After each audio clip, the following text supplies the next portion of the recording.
기도문으로 기도하겠습니다. 나는 전능하신 아버지 하나님, 천지의 창조주를 믿습니다. 나는 그의 유일하신 아들, 우리 주 예수 그리스도를 믿습니다. 그는 성령으로 잉태되어 동정녀 마리아에게서 나시고 본디오 필라도에게 고난을 받아 십자가에 못 박혀 죽으시고 장사된 지 사흘 만에 죽은 자 가운데서 다시 살아나셨으며 하늘에 오르시어 전능하신 아버지 하나님 우편에 앉아 계시다가 거기로부터 살아있는 자와 죽은 자를 심판하러 오십니다. 나는 성령을 믿으며 거룩한 공교회와 성도의 교제와 죄를 용서받는 것과 몸의 부활과 영생을 믿습니다. 아멘. 하늘에 계신 우리 아버지여, 이름이 거룩히 여김을 받으시오며, 나라가 임하시오며, 뜻이 하늘에서 이루어진 것 같이 땅에서도 이루어지이다. 오늘 우리에게 일용할 양식을 주시옵고, 우리가 우리에게 죄 지은 자를 사하여 준 것 같이 우리 죄를 사하여 주시옵고, 우리를 시험에 들게 하지 마시옵고, 다만 악에서 구하시옵소서. 나라와 권세와 영광이 아버지께 영원히 쌓옵나이다.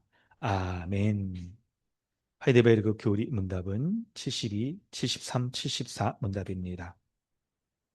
세례의 물로 씻음이 곧 죄 씻음 자체입니까?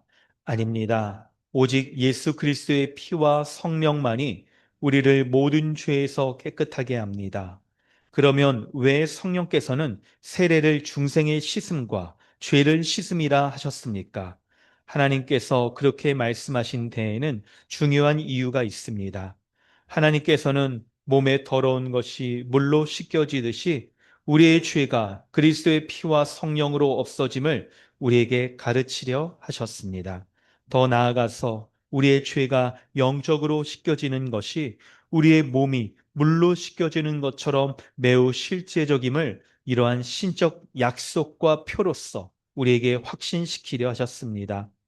유아들도 세례를 받아야 합니까? 그렇습니다. 그것은 유아들도 어른들과 마찬가지로 하나님의 언약과 교회에 속하였고 어른들 못지않게 유아들에게도 그리스도의 피에 의한 속죄와 믿음을 일으키는 성령이 약속되었기 때문입니다. 그러므로 유아들도 언약의 표인 세례를 통하여 그리스도의 교회에 연합되고 불신자의 자녀와 구별되어야 합니다. 이런 일이 구약에서는 할례를 통하여 이루어졌으나 신약에서는 그 대신 세례가 제정되었습니다. 아멘. 이 시간 우리 함께 기도하겠습니다. 오늘 우리가 믿음으로 하나님 앞에 신앙을 고백한 것처럼 예수 그리스도 그분이 나를 위하여 십자가에 죽으셨다는 것을 믿을 때에 우리가 물로 세례를 받고 그 물 세례 가운데 성령께서 우리 가운데 임재하여 주셔서 하나님의 언약 백성인 교회 가운데 연합되어 하나님의 백성 되었다는 것을 우리 교회 앞에 공포하여 주십니다. 우리가 이런 믿음으로 말미암아 하나님 앞에 세례를 받아 그리스도와 연합하여 그리스도와 같이 모든 죄에서 씻겨진 그런 자로서 하나님 앞에 지금 살아가고 있는 것입니다. 오늘 이 예배 가운데에서도 주님, 믿음으로 말미암아 다시금 그리스도와 연합하여 그리스도가 우리의 모든 죄를 깨끗하게 하여 주신 그 은혜를 우리가 덧입게 하여 주시옵소서. 우리의 말과 생각과 행동에 있어서 한 주간의 삶 속에서 하나님의 거룩이 합당치 못하였던 이 모든 것들을 우리의 죄로 고백합니다. 다시금 그리스도 앞에 나아가 우리가 처음 세례받을 때 우리의 옛사람이 죽고 우리가 새 사람으로 거듭난 것 같은 그런 깨끗게 되는 은혜가 다시금 하늘로부터 우리에게 내려지게 하여 주옵소서. 이렇게 기도합시다. 또한 우리 믿지 않는 자녀들을 위해서 함께 기도하겠습니다. 우리 자녀들의 이름을 불러가면서 우리 유아들도 그리고 청소년들도 바로 어른들과 같이 예수 그리스도의 그 피의 속죄를 그 은혜를 덧입어서 하나님의 언약 백성인 교회 가운데에 참여해야 될 것입니다. 우리 사랑하는 자녀들의 이름을 불러가면서 그리고 또 우리 다른 지체들의 또 가정 우리 아이들의 이름을 불러가면서 이 아이들에게도 하나님이 말씀으로 은혜 주셔서 회심하게 하여 주시고 거듭나 하나님 앞에 세례받고 그리고 하나님의 백성으로 설 수 있게 해달라고 이 시간 우리 마음 다해 기도하겠습니다. 하나님 감사합니다. 한 주간의 나의 삶을 돌아보며 말과 생각과 행동 속에서 하나님 옛사람의 모습과 같이 살아갔던 것들이 얼마나 많았는지 주여 그렇게 여기고 주님 용서해 주시고 다시 오늘 이 예배를 통하여서 처음 세례받을 때 옛사람이 완전히 죽고 새 사람으로 씻김받은 같은 그런 은혜를 오늘 그리스도와 함께 그리스도의 은혜로 나에게 더하여 주시옵소서. 그래서 완전히 거룩하게 된 세상, 완전히 죄로부터 씻김받은 그 세 사람의 은혜가 오늘 예배 가운데 하나님 더욱더 부어지기를 소망합니다. 주님 은혜 베풀어 주셔서 그 은혜 붙잡고 그 은혜를 의지하고 주 앞에 나아갑니다. 주여 은혜를 베풀어 주시옵소서. 또한 우리 교회에 속한 사랑하는 우리 자녀들, 우리 아이들에게 뭐한 명 한 명 하나님 주옵소서. 이도에게 있어서 그 여찬에게까지 모든 아이들이 믿음의 자녀로 잘 설 수 있도록 도와주시옵소서. 이 아이들이 하나님 우리 주 예수 그리스도의 그 피의 속죄를 덧입어서 믿음으로 서야 될 텐데 주님 은혜를 베풀어 주시옵소서. 하나님 이도에게 더해 주시고 또한 하나님 우리 이건희 주님에게 더해 하나님 너희에게도 더해 주시고 더해 주시옵소서. 이 아이들에게 더해 주시옵소서. 모든 아이들이 믿음의 자녀로 잘 세워져갈 수 있는 은혜가 있기를 원하는 더해 주시옵소서. 하나님 주셔서 세워져서 하나님께 주옵소서. 영혼에게도 하나님 한 번씩 사는 도와주옵소서. 지금 도와주시옵소서. 이 아이들이 주 예수 그리스도의 그 십자가의 은혜를 그 마음으로부터 믿고 입으로 고백하여서 하나님의 자녀로서 이 은혜가 있기를 원하는 주셔서 될 수 있도록 도와주시옵소서. 주님의 은혜를 베푸시길 소망합니다. 아버지 함께 주시옵소서.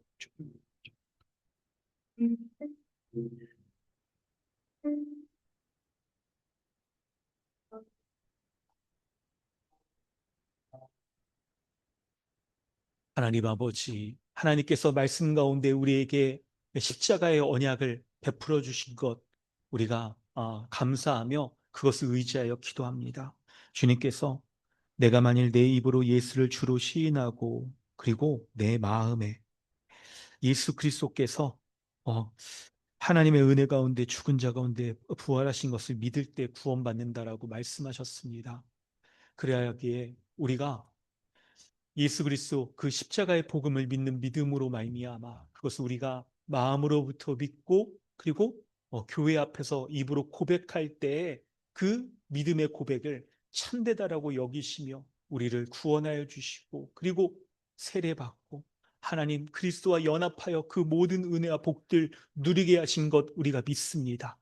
오늘 이 예배를 통하여서도 다시 그리스도와 연합하여 우리가 처음 세례받을 때 완전히 죄가 씻김받아 거룩한 게 된 것처럼 오늘 이 예배 가운데 주의 말씀을 통하여 우리를 씻겨 주시옵소서. 그리하여서 의롭고 거룩한 그 그리스도의 은혜가 우리를 완전히 덮어 어떠한 죄악의 모습도 남아있지 않고 이제 의의 열매 온전히 맺어가는 우리가 되게 하여 주시길 원합니다. 또한 우리 교회에 속한 사랑하는 자녀들이 있습니다. 어린아이 이도에서부터 그리고 우리 여찬이까지 우리 모든 아이들 기억하여 주셔서 이 아이들이 주님의 그 십자가에서 우리를 위하여 죽으신 그 피의 속죄의 은혜를 믿는 믿음으로 거듭나 하나님의 자녀로 온전히 서며 그리하여 세례받고 이 언약 교회 언약 백성이 교회 가운데 참여하길 원합니다. 주여 은혜를 베풀어 주셔서 한 명도 우리 아이들 우리 교회 모든 성도들이 믿음 가운데 이탈하지 아니하고 하나님의 거룩한 백성으로 설 수 있도록 은혜 베풀어 주시옵소서. 이 일을 위하여서 하나님 특별히 우리에게 금요 모임 말씀을 통하여 하나님의 은혜로 구원받는 것뿐만 아니라 우리의 말씀을 배우려고 하는 노력과 열심을 통하여서도 우리의 믿음이 생기고 자라게 하신다라고 주님 말씀하신 거 기억합니다. 우리 아이들에게 복음의 말씀 가르치게 하여 주옵소서. 가정에서도 예배하며 아이들의 삶과 행실에 있어서 모든 부분을 말씀에 합당하게 잘 지도하며 가르칠 수 있도록 은혜 베풀어 주시옵소서. 그래야 해서 우리 아이들이 하나님 그 복음의 영광스러움을 그 복음으로 말미암아 거듭나고 그리고 세례받고 교회로서 함께 이 완성된 하나님의 나라의 은혜의 복락들 온전히 누리며 우리가 한 몸으로서 지낼 수 있도록 은혜 더하여 주시옵소서. 감사드리며 예수님의 이름으로 기도드립니다. 아멘. 우리 찬송가 366장 찬양한 후에 신규진 정장님 기도 인도하십니다.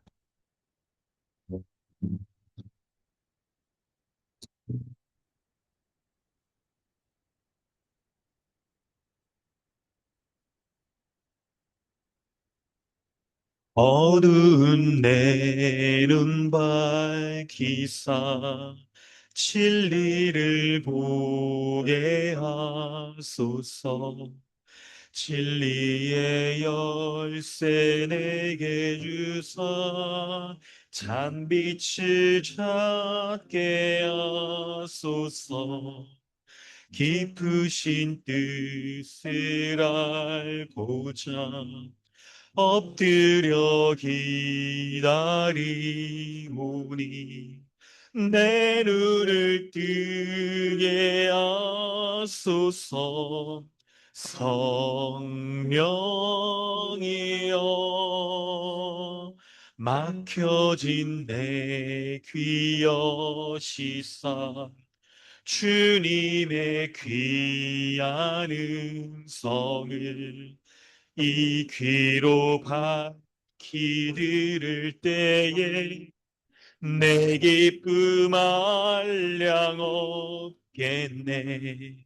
깊으신 뜻을 알고자 엎드려 기다리오리. 내 귀를 열어 주소서. 성령이여 봉해진 내 임여시사 복음을 널리 전하고 차가운 내 맘 녹여주사 사랑을 하게 하소서. 깊으신 뜻을 알고 엎드려 기다리오니 내 입을 열어 주소서. 성령이여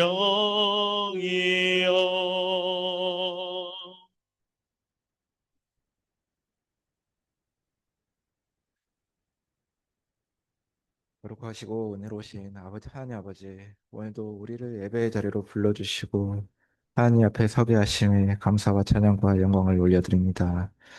창세전부터 우리를 택하시고 때가 되어 예수 그리스도를 보내시어 십자가의 죽음과 부활로 우리를 구원하시고 지금도 성령으로 우리를 붙드시며 끝까지 인도하시는 삼위 하나님의 놀라우신 사랑과 은혜 찬양합니다. 그러나 하나님 아버지, 우리는 이러한 복음의 풍성함을 누린다고 하면서도 실제 삶 속에서는 그 은혜를 당연하게 여기며 살아왔음을 고백합니다. 이미 구원받은 자임에도 복음보다는 세상의 가치와 안락함을 더 앞세우고 하나님 나라보다는 우리의 계획에 의지하여 살아왔습니다. 복음을 받은 자답게 살지 못한 우리를 용서하시고 긍휼히 여겨주시기 원합니다.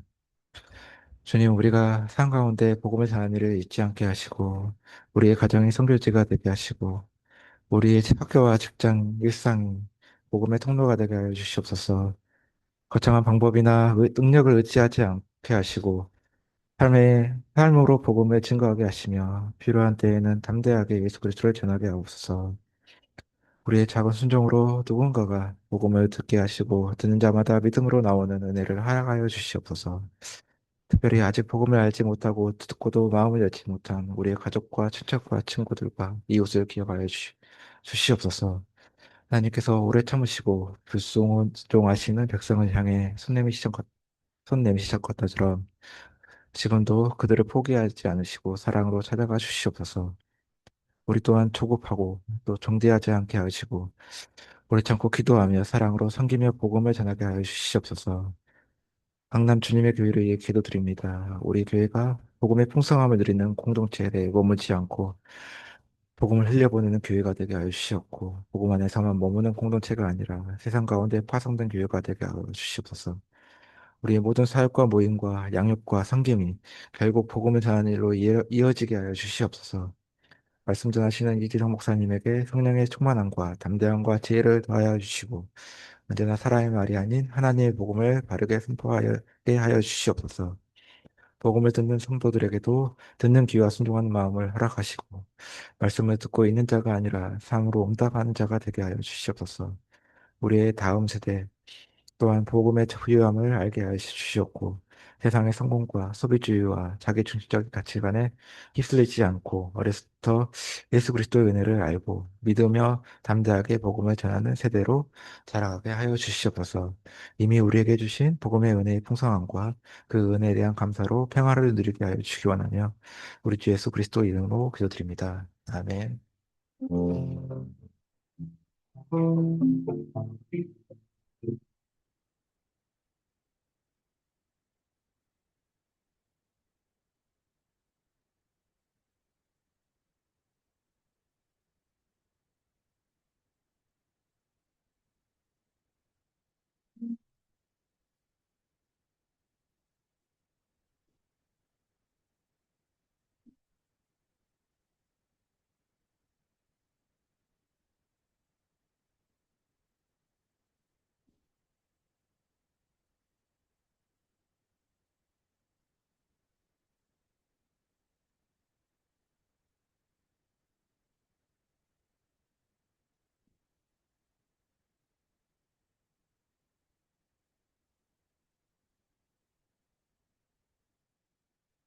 하나님께서 오늘 우리에게 주시는 은혜의 말씀은 로마서 11장 1절부터 10절까지 말씀입니다. 로마서 11장 1절부터 10절까지 말씀. 우리 한 목소리로 봉독하겠습니다. 그러므로 내가 말하노니 하나님이 자기 백성을 버리셨느냐? 그럴 수 없느니라. 나도 이스라엘이니요 아브라함의 씨에서 난 자요 베냐민 지파라.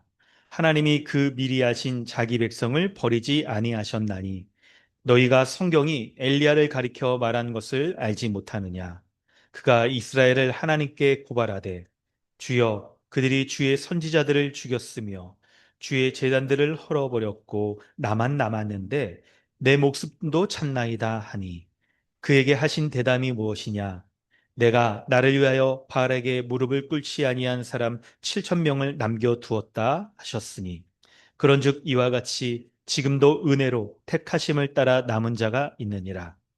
만일 은혜로 된 것이면 행위로 말미암지 않음이니 그렇지 않으면 은혜가 은혜되지 못하느니라.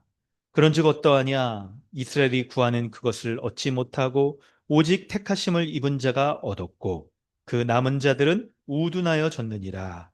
기록된 바 하나님이 오늘까지 그들에게 혼미한 심령과 보지 못할 눈과 듣지 못할 귀를 주셨다 함과 같으니라. 또 다윗이 이르되 그들이 밥상이 올무와 덫과 거치는 것과 보응이 되게 하시옵고 그들의 눈은 흐려 보지 못하고 그들의 등은 항상 굽게 하옵소서 하였느니라. 아멘. 할렐루야. 오늘도 예배 가운데 나오신 모든 분들 환영합니다. 우리 서로 인사하겠습니다. 우리 앞뒤 좌우에 계신 우리 분들과 인사하겠습니다. 안녕하세요. 반갑습니다. 안녕하세요. 네, 한 주 동안 잘 지내셨죠? 반갑습니다. 네. 오늘 우리 하나님의 말씀으로 우리 일상을 돌아보면서 말씀이 우리에게 주시는 은혜 누리며 살아가길 원합니다. 여러분, 우리가 살아가는 이 현대 사회를 무한 경쟁 시대라고 우리 흔히 하잖아요. 그렇기 때문에 우리의 삶 속에서 우리가 한 번이라도 이렇게 실패하면요. 그 실패가 우리의 인생의 낙오로 이어질 수 있기 때문에 많은 사람들이 불안해합니다. 현재 내가 살아가고 있죠? 그 모습에서 실수해서 넘어지기라도 한다면 탁 뒤처질 것 같은 그런 불안감이 있죠.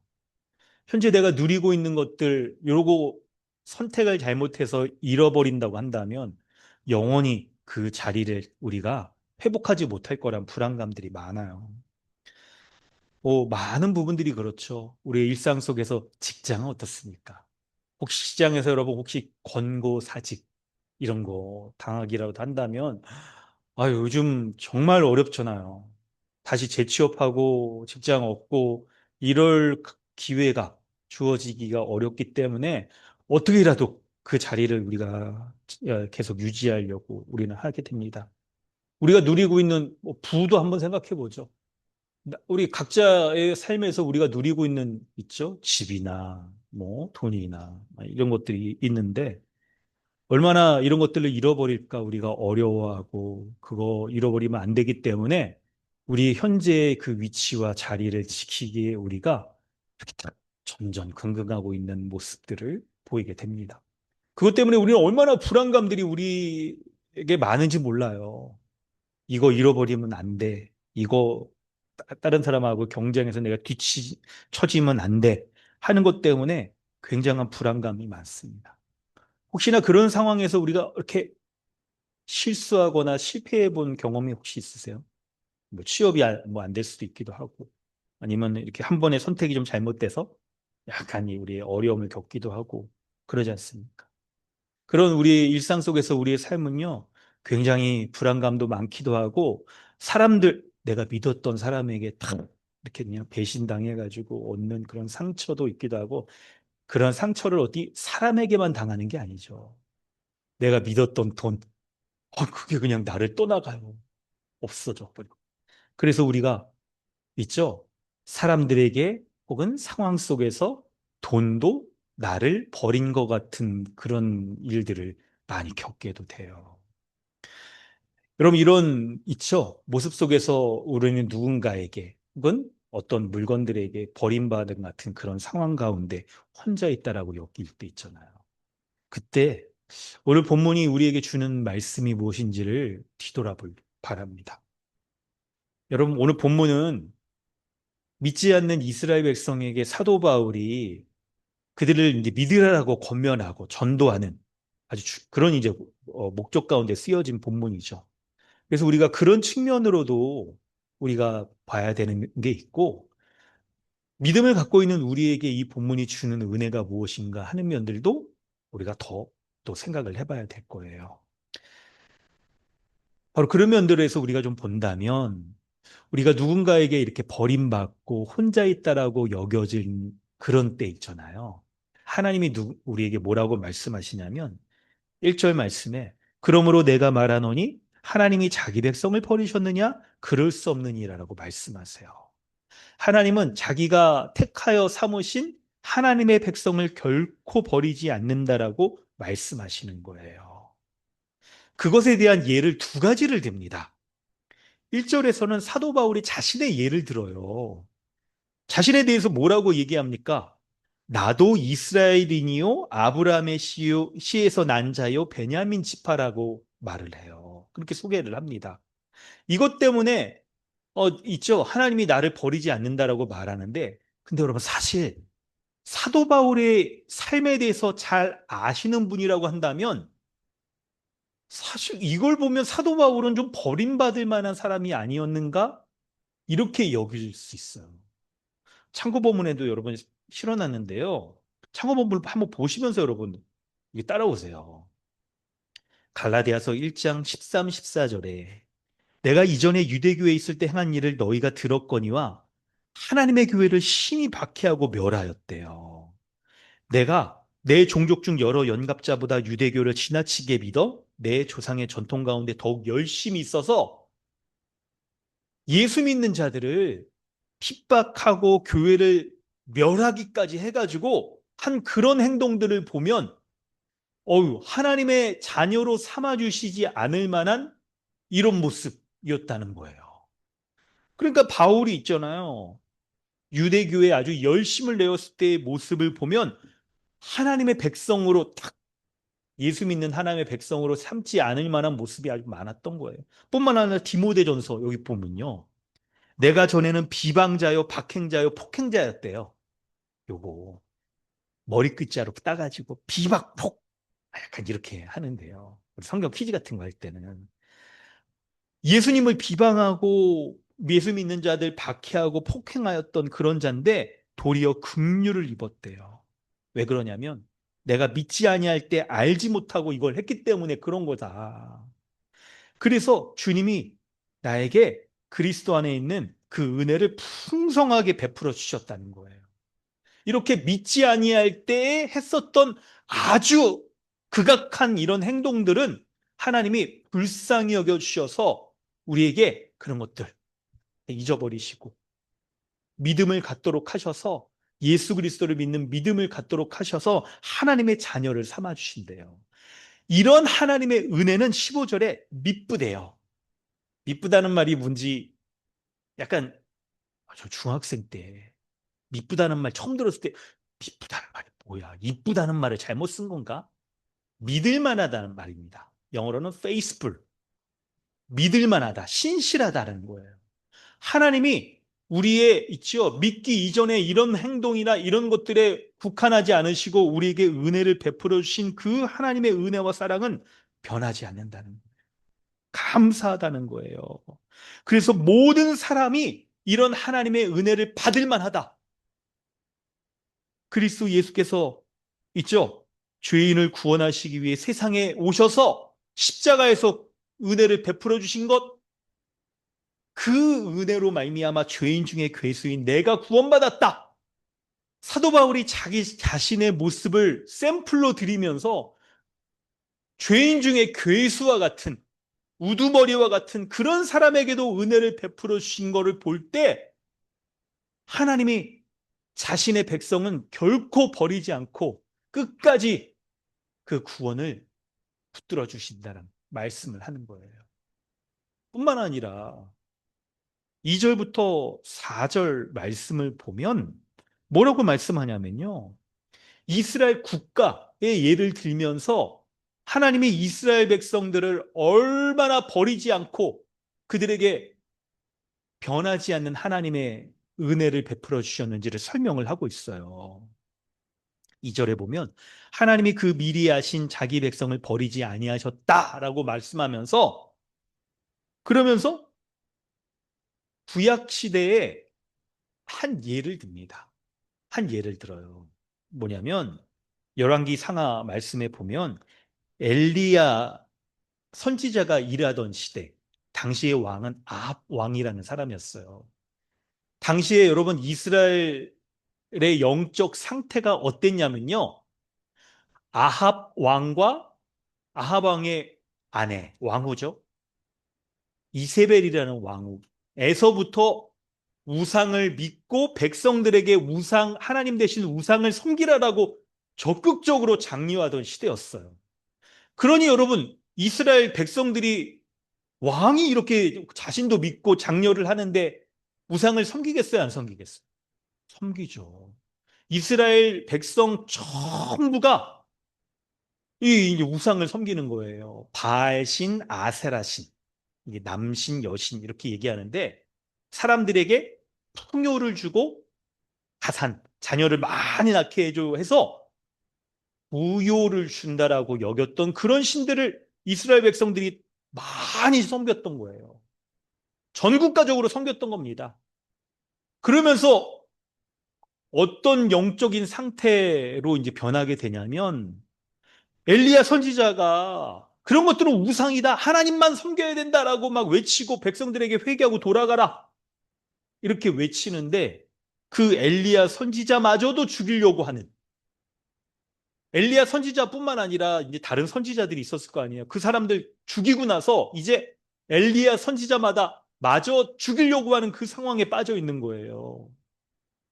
그래서 어, 엘리야 선지자가 이스라엘 백성의 이 악한 모습을 하나님께 고발하면서 탄원하며 기도하는 거예요. 3절에 막 그렇게 기도하는 거예요. 주님, 주의 재단들을 저들이 다 헐어버렸고 이제 나만 남았고 내 목숨만 도 이제 찾습니다. 하나님 어떻게 하면 좋습니까? 라고 말씀하는데, 근데 여러분 4절에 하나님의 대답이 우리가 잘 귀 기울여봐야, 낯설게 읽기를 해야 돼요. 흐름이 좀 약간 뭐 이거 있죠. 약간 이게 남달라요. 원래대로 한다면 하나님이 이 악한 사람들 쓸어버리고 하나님만 섬기도록 한다라고 이어져야 이게 좀 자연스럽죠? 근데 하나님 말씀하시냐면, 야, 이 엘리야야, 이 생각을 바꿔야 돼. 네가 잘못 생각하고 있는 거야. 내가 나를 위하여 발 아래에 무릎 꿇지 아니한 7천 명을 남겨두었다라고 말씀하고 있는 거예요. 뭐냐면 이스라엘 전체가 하나님을 버린 게 아니다. 하나님께서 믿음을 지키는 사람들 7천 명이나 되는 사람들을 남겨두셨다라고 이렇게 말씀하고 있는 거예요. 여러분, 여기에서 우리는 하나님이 어떤 분이신지를 우리는 잘 알아야 돼요. 바로 하나님은 자기 백성을 멸망시키지 않고 구원하시기 위해 남은 자를 두신다는 거예요. 믿음을 가진 자들을 남겨두신다는 거예요. 그 이유가 5절과 6절에 설명이 되어 있습니다. 이 7천 명의 남은 자들이 그들이 구원받을 때 어떤 모습 때문에 구원받았냐? 그들의 행위로 구원받았냐? 그게 아니라는 거예요. 오직 하나님이 이 7천 명의 구원받은 사람을 남겨두셨을 때는 그 사람들도 하나님의 은혜의 구원의 선물을 받아서 구원받은 것이다. 이렇게 말씀하는 거예요. 그러니 이스라엘 역사 가운데 전 국가적으로 멸망당하여 하나님의 심판을 받기에 마땅한 때에도 하나님이 은혜의 선물로 말미암아 구원하셨다. 그러니 지금 이 시대에 벌써 몇천 년이 흐른 이 있죠.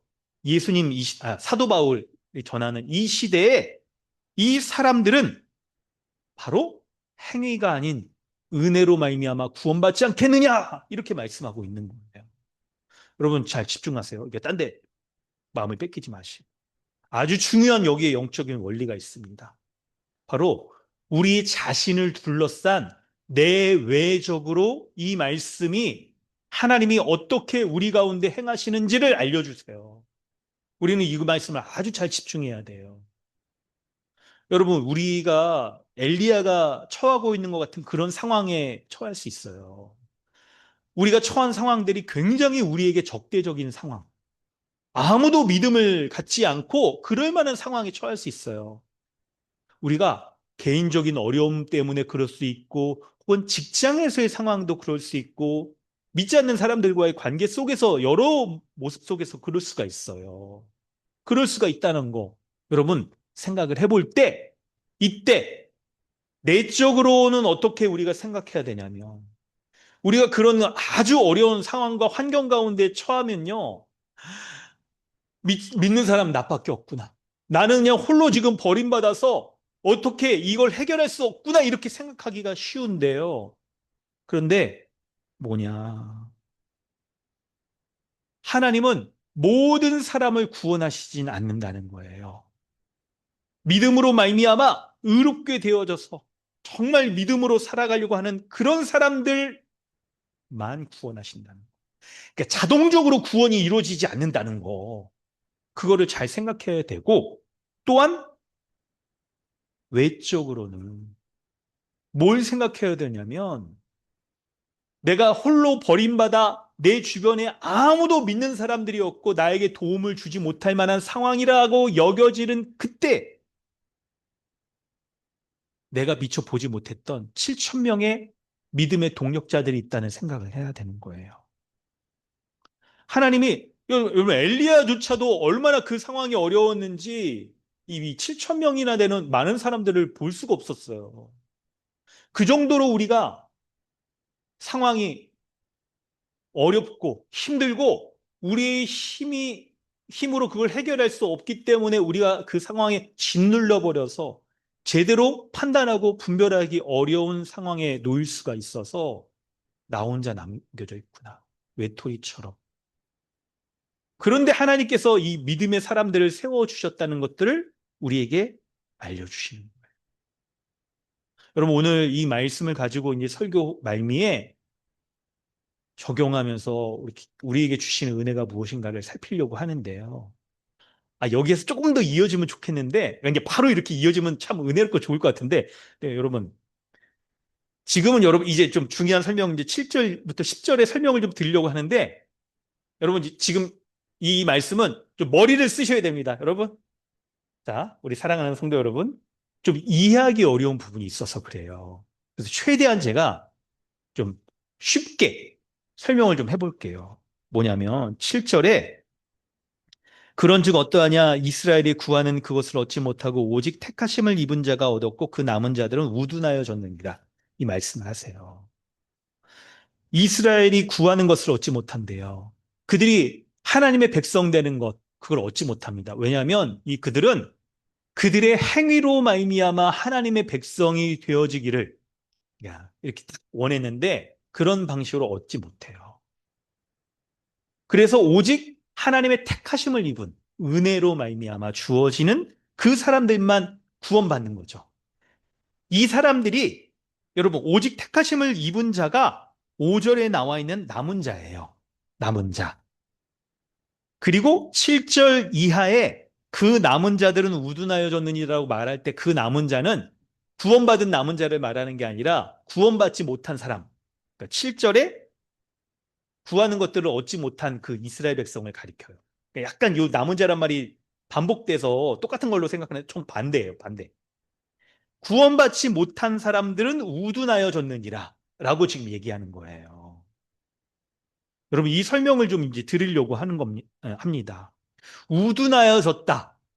우둔이란 말을 뭐 우리가 이렇게 쉽게 쓰는 용어가 아니어서 우리가 잘 익숙치 않은데 우둔이란 말은요. 이게 딱딱해져서 감각을 잃어버렸다는 거예요. 딱딱해져서 감각을 잃어버렸다는 거. 그러니까 굳은 살백인 것과 같은 거예요. 그런데 이것이 영적인 것에 쓰여질 때는 영적으로 무감각해져서 하나님이 행하시는 것을 듣지 못하거나 보지 못하는 것. 그래서 믿지 못하는 걸 가리키는 거예요. 이스라엘 백성들이 왜 구원받지 못했는가를 설명하는 건데 그들은요, 하나님께서 구원자로 보내신 예수 그리스도 그분의 말씀에 귀 기울이지 못하고 그분이 행하신 것들을 보면서 하나님이 행하신 것, 그 예수님 믿고 구원받아야겠구나. 이렇게 생각하지 못하는, 예수님을 믿지 못하는 영적 무감각함에, 우둔함에, 딱딱함에 빠졌다는 거예요. 그 우둔함의 모습이 하나님이 내버려 두심이라고 그렇게 말할 수가 있어요. 그렇게 얘기할 수가 있어요. 우리 로마서 2장에서 나왔었잖아요. 내버려 두심. 이렇게 얘기할 수 있습니다. 여러분, 이게 기본적인 설명이에요. 근데 여러분, 이제 약간 복잡한 얘기를 조금만 해보겠습니다. 조금만 할게요, 여러분. 많이 안 하고. 조금. 뭐냐면, 근데 7절, 8절 말씀을 보면, 하나님이 구원받지 못한 이스라엘 백성을 우둔하게 하셨다라고 표현하고 있는 거예요. 8절에, 8절 한번 여러분 읽어볼까요? 8절?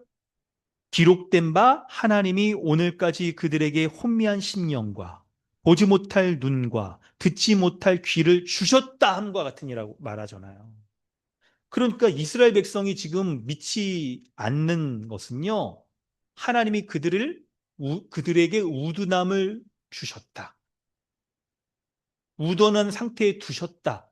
그래서 믿지 못했다라고 말하는 거예요. 그래서 여러분 이게 미쳐. 약간 이제 설명을 잘 들어보세요. 신학적으로 이렇게 얘기하면 성경에 이제 우리가 믿고 있는 것들을 체계적으로 한 게 신학이잖아요.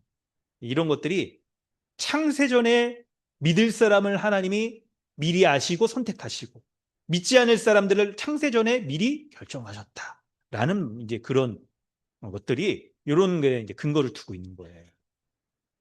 근데 이런 내용들은 여러분 우리 나중에 금요 모임 우리 이제 곧 끝나잖아요. 그때 끝나고 나서 더 설명을 좀 드리고 근데 이거를 우리가 이제 이렇게 생각하는 게 좋고 이렇게 생각하는 건 안 좋은 거예요. 이렇게 설명을 드려볼게요. 뭐냐면 하나님이 고의적으로 은혜 주시는 것을 거절하신 거예요. 그래서 이게 성경에서 참 이해하기 어려운 내용이거든요.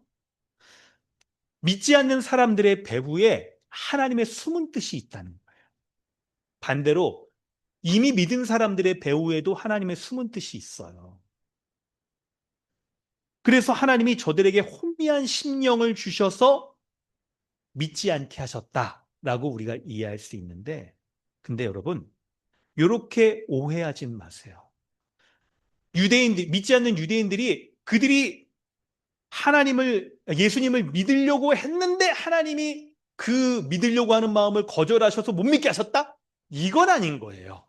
이건 아닌 거예요. 바로 뭐냐?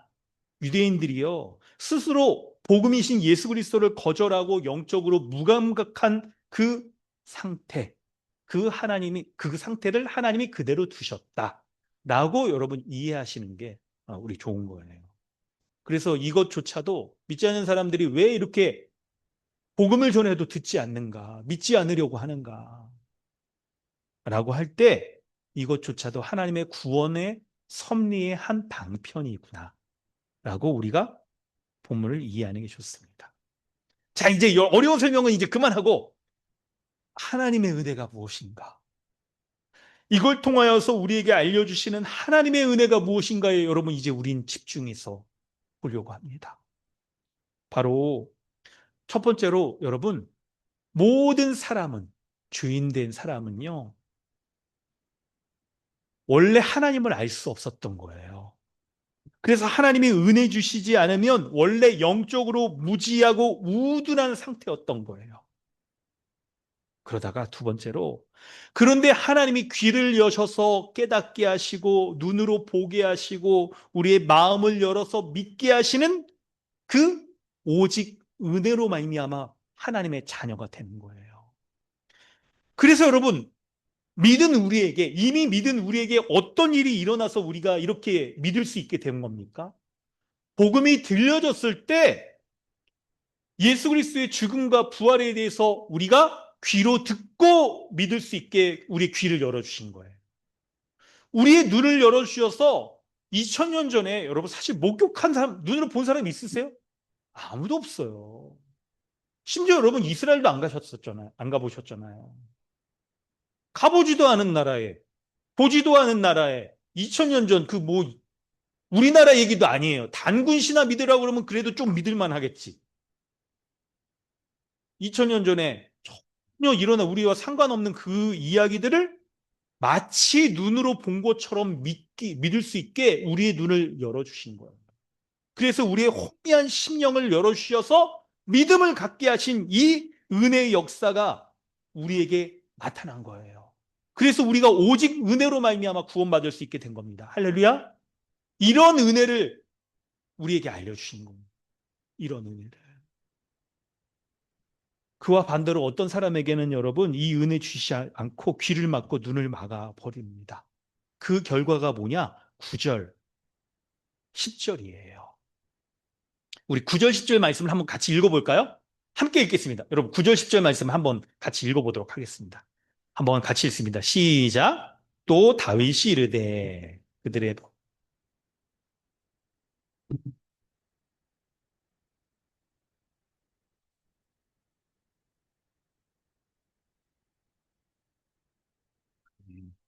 하나님께서 그들의 귀를 닫아버리시고 눈을 막으시고 심령을 혼미한 상태에 두게 하셨을 때 그들의 모습이 뭐냐?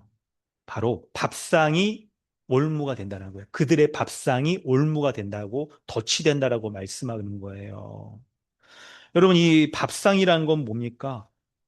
매일마다 먹고 즐기고 살아가는 육신적인 그런 삶의 모습을 가리켜요.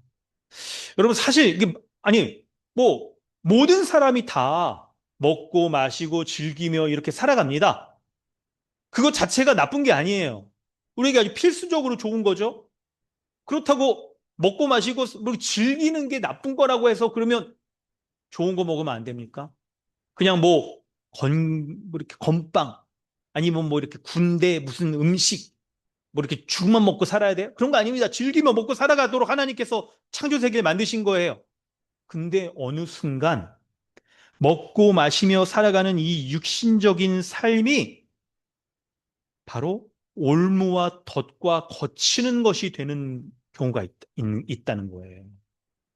그래서 매일마다 먹고 살아가는 그 육신적인 삶에만 빠져버려서 내가 먹고 살아가고 즐기며 살아가는 것이 행복하고 부유한 삶이라고 여기는 순간 그 먹는 밥이 도리어 병이 되는 거예요. 건강을 주지 못하고 병이 되고 마시는 음료가 사약이 되어서 우리를 어떻게 합니까? 보응케 하여 영원한 심판 가운데 빠지게 만든다는 거예요. 살아가게 된다는 거예요. 그래서 10절에 그들의 눈을 흐리게 함으로써 어떻게 됩니까? 하나님이 행하시는 거 보지 못하는 거죠.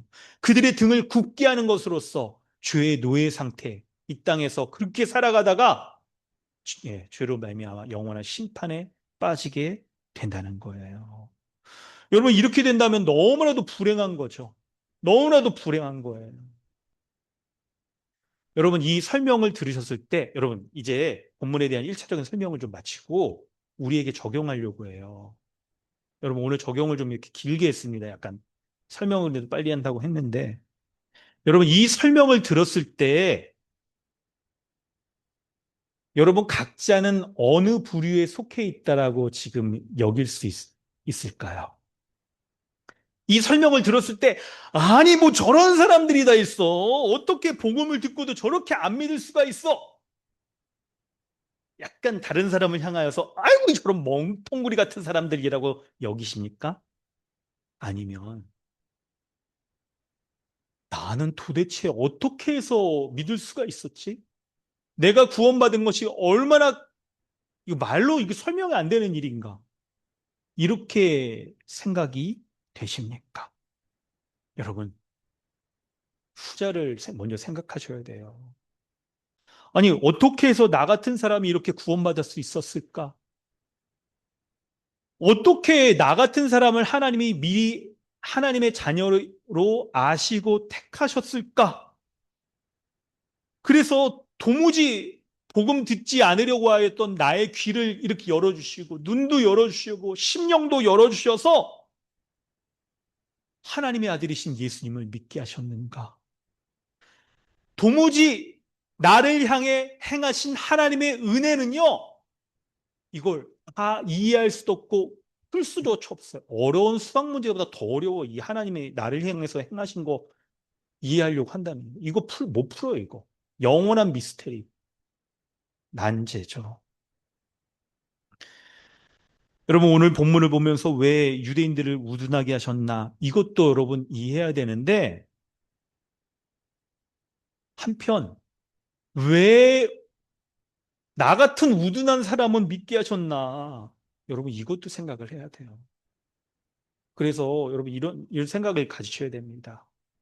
나를 돌아보면서 우둔한 나를 하나님이 어떻게 나를 이렇게 믿게 하셨나? 그리고 그 믿게 하셨을 때 나를 향한 하나님의 베푸시는 은혜가 무엇인가를 생각하는 거 하나랑 또 우리 주변을 볼 때에도 어떻게 저런 사람이 구원받을 수 있지? 이런 생각할 수 있어요. 이제 여러분 우리 교회 말고 이전에 다녔던 교회 이제 사람이 많고 막 이럴 때 보면 막 교회 딱 보면은 어떻게 저런 사람이 구원받아서 교회 나올 수가 있지? 이런 생각하실 수 있어요. 혹시 예전에 다녔던 네, 저도 약간 그런 경험이 있어서 생각을 해보면 주일날 보면은 이제 다 이게 막 보면 옆자리에 누가 이렇게 딱 앉으려고 할 때 보면 이 사람이 왜 내 옆에 앉지? 이런 사람이 있을 수 있어요. 그런 사람 중에 한 사람은 그런 사람하고 정말 옆에 앉기도 싫고 교제하기도 싫고 막 그런 사람인데 이 사람을 보면 도무지 이 사람은 구원받은 사람 같지 않은데 어떻게 교회를 다니는 거야? 라고 여길 만한 그런 사람 딱 보면 하나님은 눈이 삐었지. 어떻게 이런 사람을 구원하실 수 있어? 라고 우리의 마음에 부담감을 가질 만한 사람이 있을 수 있습니다. 그런데 여러분, 같은 논리로 하나님이 눈이 삐어서 나 같은 사람을 구원하셨나? 이런 생각을 하실 수 있어야 돼요. 이런 생각을. 하나님이 눈이 멀어서 누군가를 구원하신다라고 한다면 그 1순위가 바로 나였던 거예요. 나와 같은 그런 우둔한 사람을 어떻게 하나님이 실수하신 게 아니라고 한다면 어떻게 나를 구원하실 수가 있는가? 이거 하나님의 은혜와 사랑 아니면 설명할 길이 없는 거예요. 그렇기 때문에 찬송가에서도 아, 하나님의 은혜로 이 쓸데없는 자 구원하여 주신다라고 그렇게 찬양하고 있잖아요. 그 하나님의 은혜에 감사하게 되는 거예요. 나를 구원할 만한 그 이유를 합리적으로 설명하고 논리적으로 명쾌하게 말할 수 없기 때문에, 이해할 수 없기 때문에 다만 하나님 앞에 감사할 뿐이라고 고백하는 것이 행위가 아닌 은혜로 구원받은 사람의 반응인 거예요. 그러므로 왜 저 사람은 구원받았나? 여러분, 이렇게 할 게 아닙니다. 왜 나 같은 사람을 믿게 하셨나?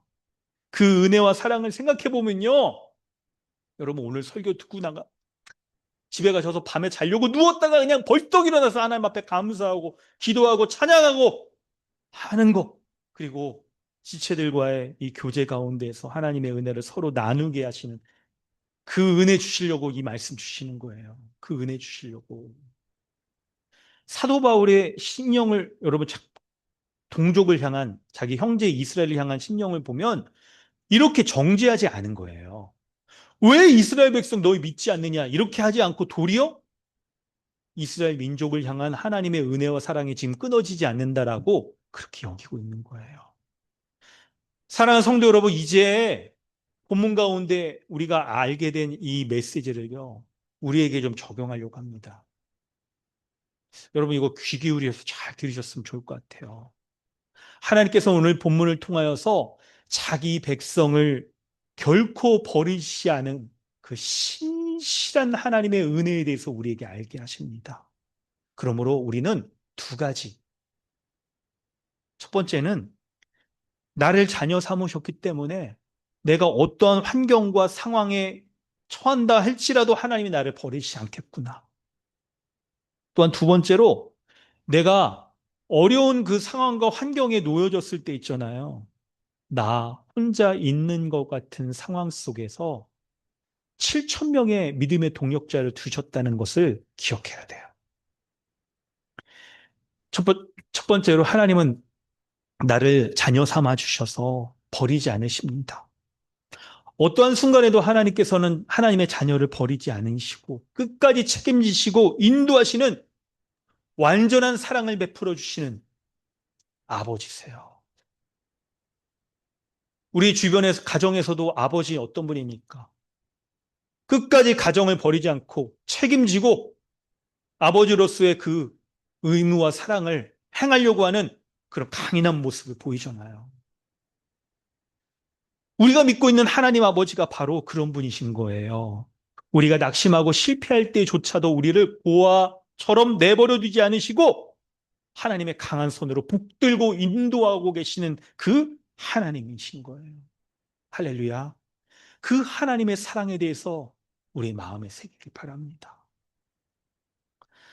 이사야 49장 15절 여러분 우리 참고 본문 한번 같이 읽어볼까요? 이사야 49장 15절. 나를 향한 하나님의 그 사랑의 아버지 하나님의 사랑의 마음을 우리가 담고 읽도록 하겠습니다. 함께 읽습니다. 시작. 여인이 어찌 그 젖먹는 자를 잊겠으며 자기 태에서 난 아들을 긍휼히 여기지 않겠느냐. 그들은 혹시 잊을지라도 나는 너를 잊지 아니할 것이라. 아멘. 하나님 아버지의 사랑은 어머니보다도 더 큰 사랑을 갖고 있습니다. 세상의 부모는 혹시 자녀를 잊거나 버리는 경우가 여러분 가끔 있죠. 그런데 여러분, 하나님은 자녀 삼은 우리를 절대로 잊지 않고 버리지 않으시는 분이래요.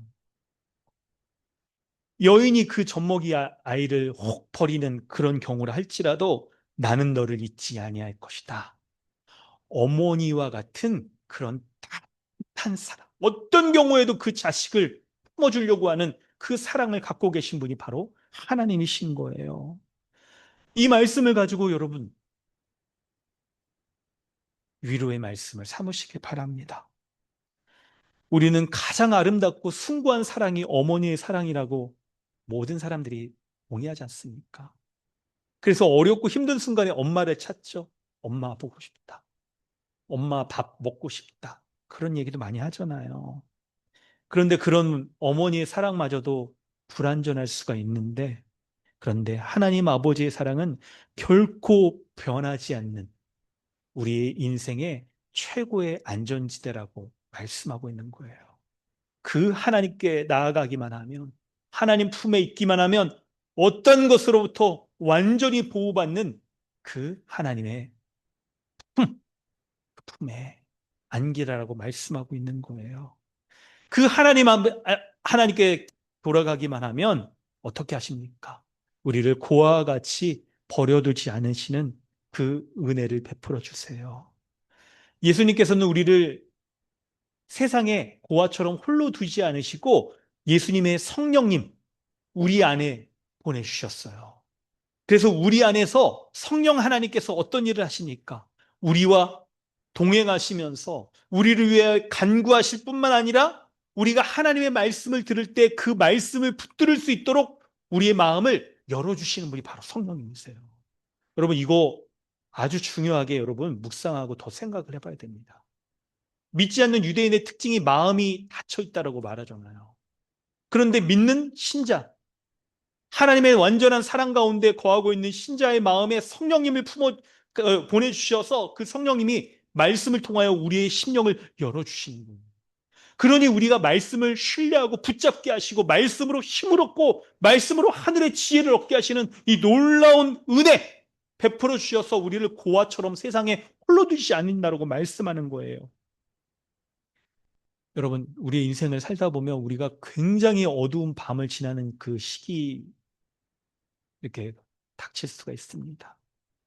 여러 가지 어려움들이 얼마나 그 심한지 새벽에 올 것 같지 않은 그런 깊은 밤에 처하는 직장에서 일을 당할 때나 뭐 가정에 우환이 있다거나 그런 일들 때문에 그럴 수가 있어요. 그런데 그 순간에도 성령님께서 우리의 아픔을 위하여 친히 기도하시며 하나님의 말씀을 믿을 수 있도록 우리의 마음을 열어주시는 거 그거 기억하세요. 기억하세요. 그 하나님의 사랑이 어느 정도냐면요. 우리가 실패하거나 혹은 범죄할 때에도 죄로 인하여 넘어지는 그때에도 하나님이 우리를 향한 그분의 사랑은 바뀌지 않는다는 거예요. 시편 94편 11절에 여러분 이 말씀이 있습니다. 여호와께서는 자기 백성을 버리지 아니하시고 자기의 소유를 외면하지 않는다라고 말씀하는데 근데 여러분 시편이 누가 썼는지 아세요? 다윗 왕이 썼어요. 근데 많은 본문들을. 근데 다윗 왕이 어떤 사람인지 아시나요? 오늘 본문에서도 로마서 11장 9절에서도 여러분 다윗 왕이 이렇게 썼었는데요. 시편 말씀인데 다윗 왕이 그의 일생 가운데 많은 죄를 저질렀던 사람이에요. 실수하고 넘어지고. 밧세바 아시죠? 아유, 우리 애들이 있어가지고 이런 얘기 꺼내기도 싫어. 그런 죄를 저질렀던 사람이에요. 근데 그럼에도 그가 낙심하지 않았던 이유가 하나님의 그 신실하신 사랑, 그걸 믿었기 때문에 그런 거예요. 하나님이 얼마나 우리를 신실한 사랑을 베풀어 주시냐면 하나님의 자녀가 잘못했을 때에도 징계는 하지만 결탄코 버리지는 않으시는 하나님이라는 걸 믿게 되는 거예요. 그래서 우리 가운데 하나님의 자녀를 삼아 주셨을 때 그 삼아 주신 자녀를 버리지 아니하시고 영원히 떠나지 않는다는 하나님의 언약의 말씀을 베풀어 주셨다는 것을 우리와 맺어 주셨다는 것을 붙잡아야 되는 거예요. 하나님은 우리의 조건이나 외적인 모습이나 그것에 따라서 우리를 자녀 삼아 주셨다가 취소했다가 파양했다가 하는 그런 분이 아닌 거예요. 세상 끝날까지 내가 너와 함께 하겠다 라고 약속을 맺어주셔서 하나님의 자녀됨 그 돌보시는 은혜를 베풀어 주시는 거예요. 그래서 히브리서 13장 5절에 그가 친히 말씀하시기를 내가 결코 너를 버리지 않고 너희를 떠나지 않으시라라고 우리에게 언약을 맺어주시는 거예요. 하나님의 자녀로서 우리를 떠나지 않겠다라는 언약을 맺어주시는 거예요. 이 언약의 말씀을 붙잡으시기를 주님의 이름으로 권면드립니다. 우리는 돈이나 건강이나 심지어는 건강 때문에 혹은 사람들 때문에 염려하게 되고 그런 것들이 나를 떠날 때 나는 버림받았다라고 그렇게 여기게 됩니다. 여러분, 부모로부터 버림받는 제가 적어도 알기로는 우리 성도님들 가운데 그런 분들은 없을 거예요. 실제로 이렇게 뭐 정서적으로는 좀 그런 걸 느낄 수 있어도. 근데 여러분, 그런 거 말고 부모처럼 우리를 보호해주는 그런 대상으로부터 사회적으로 버림받는 경우가 우리는 많이 있어요. 건강도 그렇죠. 여러분, 건강 잃어보세요, 한번. 정말 여러분 힘듭니다. 아, 이게 막 어렵죠. 뿐만 아니라 여러분, 지금처럼 이게 주식이 요동치는 코스피 지수에 이때 여러분 돈에 버림받았다는 거 얼마나 파란색 대보세요. 막 그러면 막 마음이 막 낙심, 막 요동치고 막 그래서 여러분 이렇게 정말 고단수가 되어서 막 이렇게 안전하게 하시거나 아니면 이제 그런 거에 영향을 받지 않을 정도로 건전하게 이렇게 하셨으면 좋겠어요. 그럴 때 여러분 돈으로부터 돈이 나를 떠날 수 있어요. 내가 그래서 돈에 버림받은 사람이 될 수도 있고 사람에게서 버림받은 사람이 될 수 있어요. 우리는 때때로 우리 있죠. 사람들과의 관계 맺으면서 살아갈 때 믿었던 사람으로부터 버림받는. 뭐 직장에서도 마찬가지죠. 나를 지지해주고 지지해주는 그런 발언 해주기를 기대했었는데 그 사람이 막상 다른 사람들 앞에서는 아무 소리도 안 해. 이럴 때 여러분 얼마나 사람에게 버림받았다는 생각들 많이 갖게 됩니까? 그때 가장 마음이 외롭고 그리고 심적으로도 가난해진 걸 우린 겪잖아요. 그때 하나님이 혹시 나를 버리진 않으셨을까라는 그런 마음을 우리 가집게 될 수 있어요. 근데 여러분 그때 기억하세요. 우리의 흔들리는 감정에 의해서 우리의 믿음을 잣대를 가지시면 안 됩니다.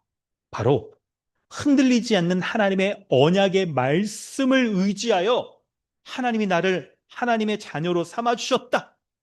그분의 하나밖에 없는 그 예수 그리스도, 독생자 예수 그리스도를 십자가에 죽기까지 나를 사랑하여 주셨다라고 하는 그 변하지 않는 약속의 말씀을 의지하여 내가 하나님의 사랑받는 자녀로 변하지 않고 그 은혜 가운데 거하고 있다는 것을 붙잡으시기 바랍니다. 여러분, 이 말씀을 통하여서 우리 자신을 내면화하고 우리 자신의 상황들을 해석할 수 있어야 돼요. 그리고 때때로 우리가 이런 어려운 누군가에게 버림받은 듯한 그런 상황에 빠졌을 때 여러분 있잖아요. 직장에서 아무도 그런 얘기를 나눌 수 없을 만한 상황에 있고 마음에 큰 부담과 고민들을 나눌 수 없을 만한 그런 상황이 있을 수 있습니다. 그때 여러분 우리 지체들을 생각하셔야 돼요.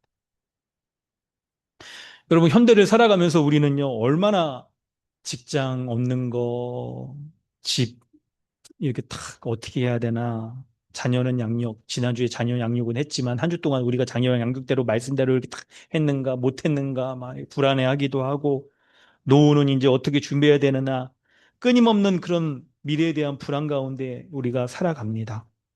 직장에서도 혹시 여러분 언제 잘릴지 권고사직의 칼날이 나에게 오지 않을지 뭐 지금 일 벌이는 거 실패하지는 않을지 누가 나를 배신하지는 않을지에 대한 수많은 불안과 그로부터 거절당하는 경험 가운데 나만 혼자 이렇게 떨어져 있구나.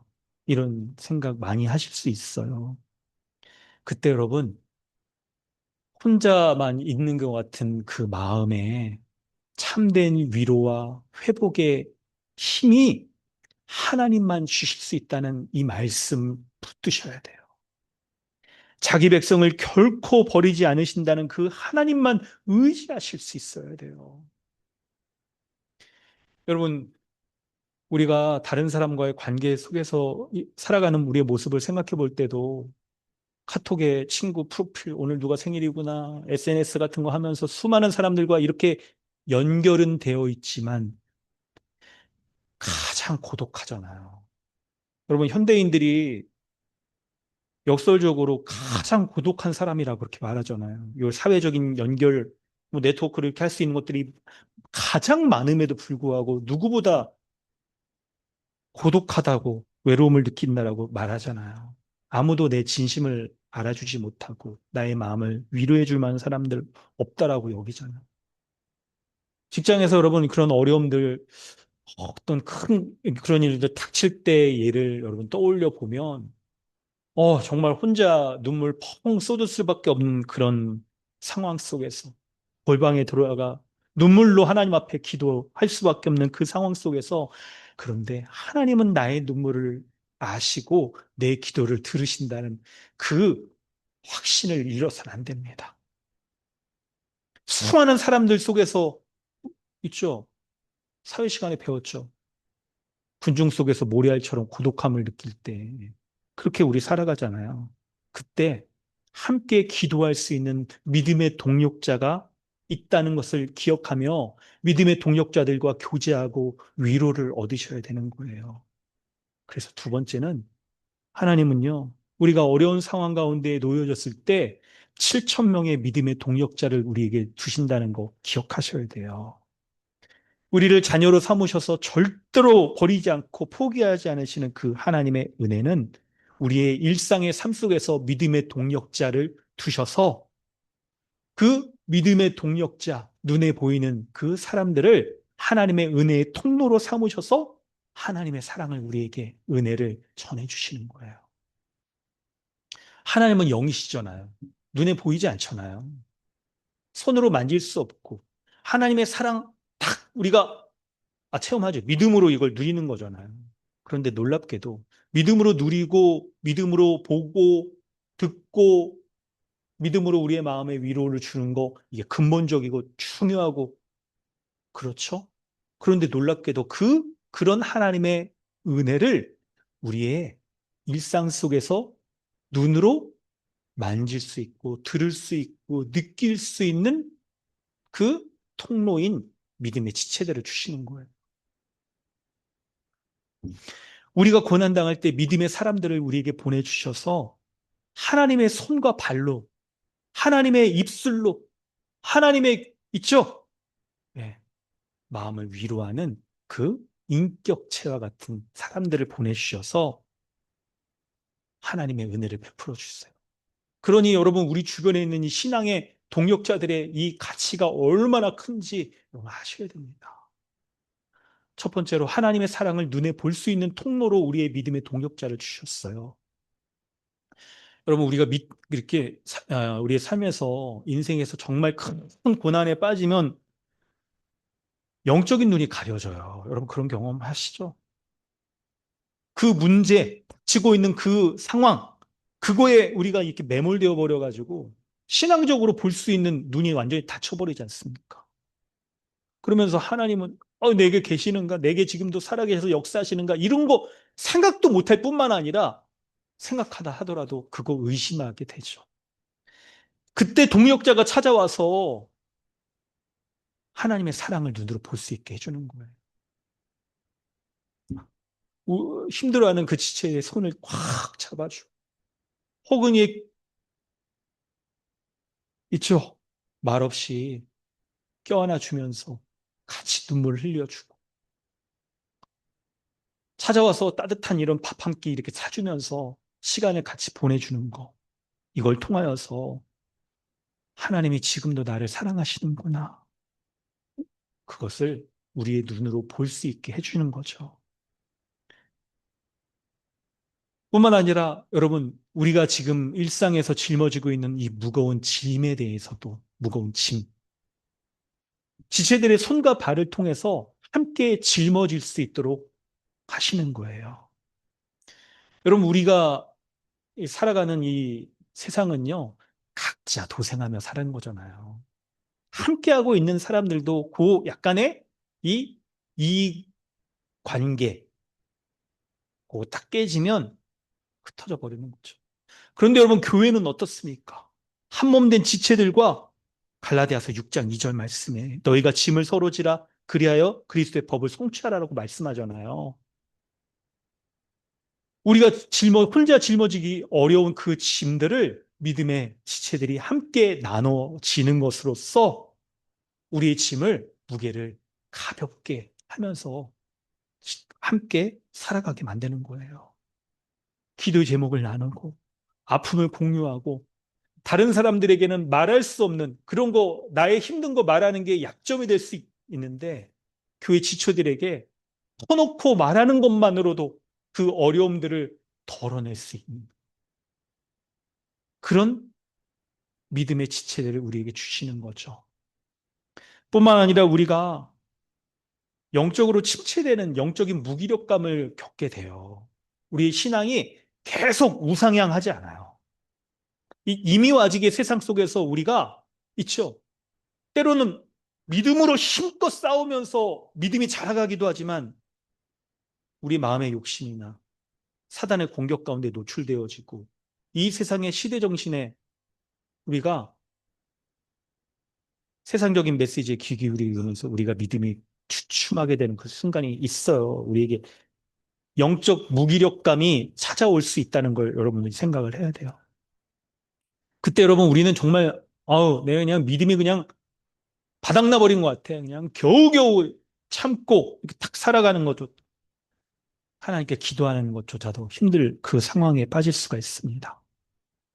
그때 나를 위해서 울어줄 수 있는 믿음의 친구들, 나를 위해서 내가 기도조차 입조차 벌릴 수 없이 그렇게 힘든 순간에 나를 위해서 하나님께 아뢰며 하나님의 은혜를 구하고 하나님의 은혜 가운데 지금 건져주시기를 구할 수 있는 믿음의 동력자들을 우리에게 주신 거예요. 성경에 여러분 그런 예 있잖아요. 모세가 대적들과 싸울 때 손을 들고 하나님의 은혜를 구하면 하나님의 능력이 역사하지만 힘들어서 손을 내리면 전쟁 가운데 지게 되잖아요. 그때 아론과 훌이라는 믿음의 동력자를 주셔서 함께 기도하며 하나님의 은혜를 구할 때 전쟁에 이길 수 있었던 것처럼 기도의 동력자들을 우리에게 주시는 거예요. 우리 서로 기도합시다. 우리 기도 제목 업데이트 언제 하셨죠? 뿐만 아니라 우리의 정말 세상 사람들과 나눌 수 없는 마음의 무거운 어려운 그런 것들 교회 한몸된 지체들과 나누면서 정말 진실된 마음으로 기도하셔야 돼요. 기도하셔야 됩니다. 그 지체들의 중보 기도가 무너진 나의 영혼을 다시금 소성케 하는 그 하나님의 은혜가 통로가 되어지는 거죠. 마지막으로 지체들의 그 말을 통하여 권면을 통하여 우리가 힘을 얻을 수가 있어요. 여러분 세상 사람들은 있죠. 우리 이웃이 고난당할 때 와서 이렇게 권면합니다. 뭐 인과응보의 세상의 법칙이죠. 혹은 아유 네가 운이 없어서 이번에 그런 일 당한 거야 라고 권면하는데 믿음의 지체들은 어떻습니까? 하나님의 시각에서 하나님의 말씀의 그 원리에 의해서 우리에게 권면하잖아요. 그 믿음의 관점에서 복음의 관점에서 내가 처하고 있는 상황을 제대로 해석하여 볼 수 있게 권면을 해주잖아요. 이 고난 가운데 하나님의 선하신 뜻이 있어. 하나님의 섭리하심이 우리를 지금도 손을 놓지 않고 하나님의 자녀로 삼아주셨기 때문에 우리를 놓지 않고 이끌어가고 계실 거예요. 모든 것이 합력하여 선을 이루시는 하나님의 신실하신 계획이 너에게 있어. 하나님 결코 널 버리지 않으셔. 이렇게 믿음의 고백과 선포와 그리고 권면들을 통하여서 우리가 어려운 그 상황 가운데 절망하지 않고 그 불신적인 이 세상 가운데 함몰되지 않고 믿음으로 살아갈 수 있도록 권면해주는 그 지체들이 우리에게 있는 거예요. 사랑하는 성도 여러분, 오늘 말씀을 마무리하려고 하는데요. 기억하세요. 첫 번째는 하나님의 은혜에 대해서 감사하셔야 됩니다. 우리는 복음에 무지했던 자들이에요. 복음이 들려줘도 귀를 열 수가 없었고, 그리고 마음을 열어 믿을 수 없었던 그런 자입니다. 그런데 주님께서 우리의 귀를 열어주시고, 눈을 열어서 주님이 행하신 거 보고 듣고 믿고 마음이 열려져서 믿음을 갖게 하신 오직 하나님의 은혜인 거예요. 이런 은혜에 붙잡고 날마다 신앙생활 하셔야 돼요. 왜 그러냐면 여러분, 우리의 눈을 멀게 하고 귀를 닫게 만들고 하나님의 말씀에 대해서 멀어지게 만드는 세상의 수많은 공격들이 우리의 현실 속에 놓여져 있잖아요. 지금 한번 내가 믿었다, 귀가 열렸다라고 해서 그것으로 만족하셔는 안 되고 우리의 귀를 닫게 만들고 눈을 멀게 하는 그런 불신적인 그 요소 가운데에서 주님, 나의 눈을 열어주시옵소서. 내 귀를 열어, 마음을 열어 주님 의지하게 하여 주옵소서라고 은혜 구하면서 살아가셔야 돼요. 그렇게 살아가실 주님의 이름으로 축원합니다. 아멘입니다.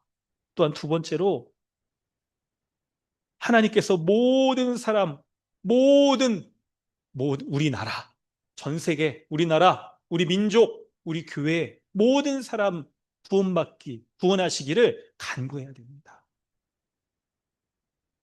물론 여러분 원리대로 말한다면 택함 받지 못한 사람이 있을 수 있어요. 그런데 우리는 누가 택함 받은 사람인지 우리는 몰라요. 그러니까 여러분 가르치고 복음 전하고 권면하고 하는 것으로 모든 사람이 하나님의 은혜 가운데 거할 수 있도록 이렇게 애쓰셔야 돼요. 세 번째로 하나님은 자기 백성을 버리지 않고 돌보시는 그런 큰 은혜와 사랑을 베푸시는 하나님이라는 것을 알고 아버지와 같은 어머니와 같은 큰 은혜와 사랑으로 우리를 돌보신다는 걸 알고 우리의 정말 어려운 상황 속에서도 나를 고아처럼 내버려 두지 않고 이끌어 주시고 끌고 가시는 하나님이라는 걸 기억해야 돼요. 설령 내가 말씀을 어기고 범죄하고 할 때에도 징계하실지언정 하나님이 나를 향한 은혜와 사랑을 포기하지 않는다는 거. 그리고 우리가 감정에 의해서 뭔가를 붙들기보다 그 상황을 하기보다 하나님의 언약의 약속의 말씀 붙잡고 다시 일어나는 뿐만 아니라 네 번째로 믿음의 동력자 7천 명이나 되는 믿음의 동력자를 우리 가운데 두신 거 기억하는 거예요. 어려운 상황 가운데 여러분 직장에서도 어려운 상황을 맛보거나 그럴 때에도 주변에 7천 명의 동력자들이 있을 거예요. 물론 우리 교회가 이제 우선적인 7천 명의 동력자겠죠. 그때에도 하나님이 이 믿음의 동력자를 통하여서 보이지 않는 하나님의 그 사랑을 전달해주는 통로로 손과 발이 되어줘서 그 하나님의 사랑을 전해주고 하나님의 입이 되어줘서 하나님의 믿음의 권면을 우리 가운데 해주고 하나님의 마음을 우리 가운데 알려주는 믿음의 동력자를 통하여서 우리가 믿음 잃어버리지 않고 그 상황 가운데 짓눌려 버리지 않고 믿음 생활 승리하실 수 있다라 하나님이 이끌어 가신다는 거 아는 거죠. 그거 붙잡고 신앙생활 하는 거죠. 그리고 우리가 서로가 서로에게 7천 명의 믿음의 동력자가 되어서 서로를 위하여서 기도해 주는 거예요. 그 내밀한 그 모습들까지도. 그리고 어려운 지체에게 찾아가서 손 잡아주고 밥 한 끼, 따뜻한 맛있는 밥 한 끼 사주고 믿음의 권면을 통하여서 함께 이 믿음의 길 끝까지 나아가도록 하는 하나님의 변함없는 사랑의 역사가 우리 믿음의 지체들을 통하여 흘러가고 있다는 것을 잡고 이렇게 믿음 생활 하시길 바랍니다. 이 시간 우리 함께 기도하겠습니다. 하나님의 말씀 붙잡고 우리 함께 기도하길 원합니다. 먼저는 복음에 무지했던 우리를 귀를 열어주시고 눈을 열어주시고 마음 열어주셔서 믿게 하여 주신 하나님의 은혜에 감사합시다. 매 순간 감사하고 날마다 이 은혜 가운데 나의 귀가 이 현실의 목소리에 귀 기울이지 않고 하나님의 말씀에 귀 기울이게 해달라. 나의 눈이 이 하나님을 떠나 불신앙적인 이 세상의 부요와 풍요를 쫓고 있는 세상의